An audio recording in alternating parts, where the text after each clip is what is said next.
People often wonder what it's like to start their own business, and starting a business in your own country is one thing, but what about starting your business in a different country? This episode, we're going to talk about that. Let's go.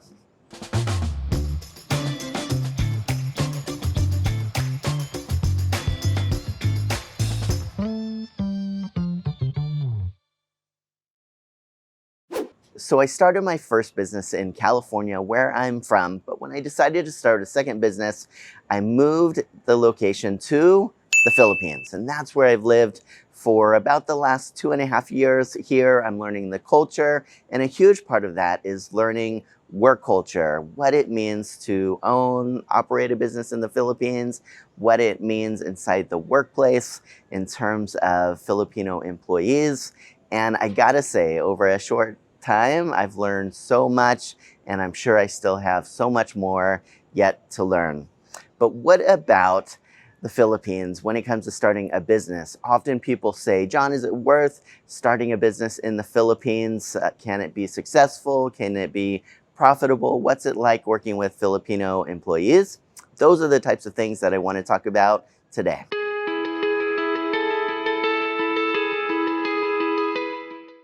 So the first thing people often ask me is it difficult to start a business in the Philippines? And the answer is yes. In the US, I could start a business online in about an hour. Just got to put together some paperwork, have a company like LegalZoom or someone else that just takes the paperwork, submits it where it needs to go, posts it in newspapers, pays the fees.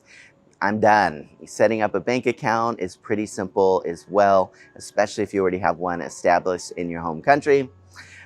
Doing those things in the Philippines takes months. So I help people at times here set up one-person corporations where they're able to own a business 100% here in the Philippines. So I help people at times here set up businesses because they just don't know how to go through the process. And I got to be honest, it takes government paperwork, and then it really takes months of going back and forth to different government offices, checking if things are done, finding out next steps, waiting for things to be completed, and all of those other types of things. Fortunately, since 2019, the Philippines government has introduced a legal structure called the one-person corporation, where foreigners are able to 100% own a business here on their own. And that really solves a lot of headaches that people had before, where even if they owned everything in principle, they really didn't. They could only own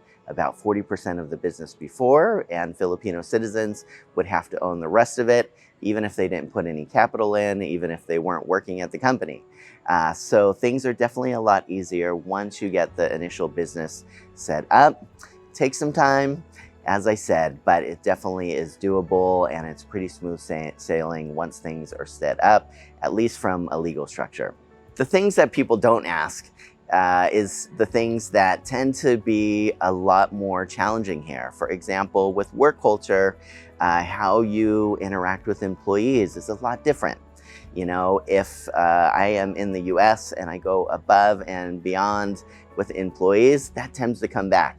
Here, sometimes it doesn't quite work that way.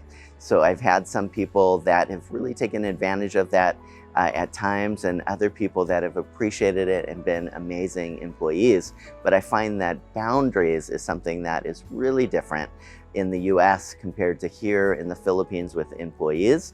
And that's one of those things that you need to tread lightly with and really kind of see how work is done here a little bit more. I imported all of my US work culture values and how I did things there, and I just found that overwhelmingly didn't work at all here. So I made a number of mistakes and I learned things the hard way, but I have to say that the main thing that I've learned over time is that you really need to pay attention to what's going on over here, how people interact with bosses, how bosses interact with employees. It doesn't mean you need to exactly follow how things are done over here completely. But you just have to make sure that you don't fall into any potential minefields that honestly are kind of everywhere to step into if you're not careful. One of the other challenges that I found here, and especially during the pandemic, is hiring. Sometimes we will put out job applications and we will get just a ton of people that don't have any experience for the job. People are really just applying for anything that's out there. But once people actually set an interview because they have the right experience, we mostly have about 25% of people show up. Now, it wasn't nearly this bad before the pandemic, but it's one of the things that we've really found a challenge here is that finding people that are qualified takes a little bit of work, but there's definitely a ton of very qualified, smart, intelligent, capable people here for any type of job. But then getting people to show up to interviews is quite a big challenge. And then getting people to really stick with things for the long haul takes a lot of work. And I think for those of you that have worked with freelancers in other countries, what I get to see in real life is what a lot of you can't see that's kind of happening behind the scenes. When you hire people freelance, they're working from home, there's no accountability structures, they start off great and then they just disappear. By living here, I kind of get to see behind the curtain, what is actually going on as well. And I have to say that though it takes a lot of extra work to find people here that are really going to do an amazing job for what they're hired for, it's really worth being here on the ground where I can see in person what's going on with our team. We could build relationships together. I can coach them and help them to really improve their skills. So for me, there's really no substitute to being here. And that's one of the reasons why a lot of people will work with us at Purple Cow, because they'll know that when they work with us, even if they don't necessarily want to live here, they know that there'll be another foreigner that understands their culture, that also lives in the culture here, that's doing their best to really manage things very up and close. So definitely, this is one of the top of the list is finding employees that are amazing at what they do, and they're really committed to being a part of things day after day. I'm so grateful for the team that we have at Purple Cow and Delish Deli as well, who's doing an amazing job at everything they do, but it was definitely a lot of work to find those guys. Final thing that I'd want to talk about to consider if you're thinking about opening a business in the Philippines is that you really got to be here. Some people see videos about the Philippines, how beautiful it is here, and it is, how just really sweet and kind and respectful people are here, and they are, how much some of us expats really love living here, and I know I certainly do, but it's not for everybody.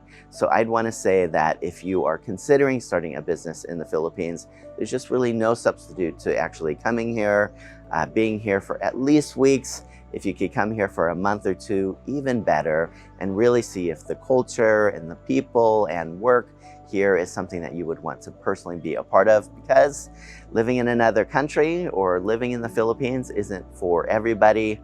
I know for me personally, this is my home now. There's nowhere else I'd rather be, but that doesn't mean that it doesn't come without its challenges. If you have any questions about starting a business in the Philippines, or if you want to work with a business over here, send me a message. My email's below. I'm always happy to schedule a meeting and see any way that I could help out. As always, guys, thank you for taking the time to watch, and take care.